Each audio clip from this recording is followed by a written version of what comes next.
Ngayon ay mag-spelling tayo ng nakatira sa dagat. Ayan.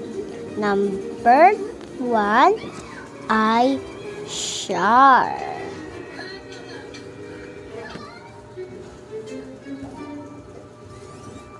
Shark.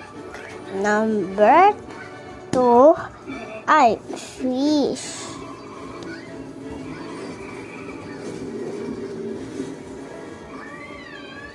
Number 3, starfish.